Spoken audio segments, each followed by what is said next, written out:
For Blacktown. Thank you, Mr. Speaker. I rise in support of the Government's Road Transport Legislation Amendment, Automated Seatbelt Enforcement Bill 2023. And I thank the Minister for Regional Transport and Roads for presenting this bill for Parliament's consideration, and note she's in the chamber. The Minister said in her second reading speech, the impact of road trauma is real for so many in our communities. In fact, it would be almost impossible for someone alive today to not have been impacted by some significant trauma from a road fatality or serious injury. This is a key motive in presenting this bill to the Parliament, so as to save lives and not have families torn apart in grief over a loved one dying in a road accident where their life could have been saved by simply wearing a seatbelt. I joined the Minister last Sunday at Grace's Place at a commemoration of the World Day of Remembrance for Road Traffic Victims hosted by the Road Trauma Support Group. Other government agencies, including Transport for New South Wales and the police, were present, joining with the many family members devastated by a loss of a loved one, and continue to honour their memory by attending this service. This bill is designed to amend so much of the road transport legislation and related legislation to introduce automated detection and enforcement mechanism for camera-detected seatbelt non-compliance in New South Wales. The New South Wales Government's 2026 Road Safety Action Plan was outlined in July this year to achieve greater safety outcomes on our roads. Increasing seatbelt compliance is a common sense step towards this. Seatbelt use was mandatory in New South Wales in 1971, some 52 years ago. There was a major cultural shift required for people to wear seatbelts, and there was a time that cars did not even have to retrospectively put seatbelts into their cars. Some of us in this chamber can remember, I know I grew up with HT Holden in the family with bench seats front and back as the kids rolled around and swerved around the place as the car when your parents drove around, because we didn't have seatbelts in the back. Having a cigarette. Yes, I won't comment on that one. I recall in 1988 on my holidays in Fiji when we hired out a car. As Australians now indoctrinated into wearing seatbelts, I was told by the person I was leasing the car from, don't worry about seatbelts, police are only out on Tuesdays and Thursdays, and being a Wednesday, you didn't need to worry about wearing a seatbelt. Obviously, as good Australians, we just use the seatbelts regardless of what country you're in. Things, thankfully, have changed dramatically. Today, a minimum fine for a driver or a passenger not wearing a seatbelt is $387 and 3 demerit points.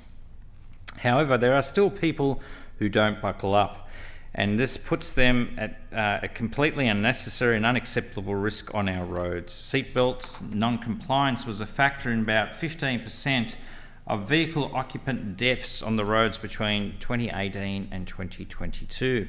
Even worse is that the average of vehicle occupant fatalities where a available seatbelt was not worn was significantly higher, 13% back in 2019, 19% in 2021 and 16% last year. Additionally, regional communities are overrepresented in these figures. 84% of fatalities and 67% of serious injuries were seatbelt non-compliance was a factor occurred on country roads. Crashes that occur on high-speed roads in the country areas, potentially poor lit, can have particularly severe outcomes if the driver is unprotected by a seatbelt. Evidence shows that a person is twice as likely to survive a car crash if they were wearing a seatbelt. Independent modelling estimates that camera enforcement of seatbelts compliance could save between 17 to 26 lives and prevent 41 to 62 injuries over a 5-year period. The social costs and monetary savings on the family, the workplace and society on saving lives or reducing injuries will have a massive effect. There is absolutely no logical reason why anyone would oppose such legislation. From road fatalities in 2022 was 292 compared to 1,300 in the 1970s. To achieve greater safety outcomes we all desire, No new offences are being introduced. Only minor road rule amendments are required so that the offences that already apply to drivers for failing to ensure passengers wear a seatbelt can be readily enforced if the alleged offence is detected by a camera.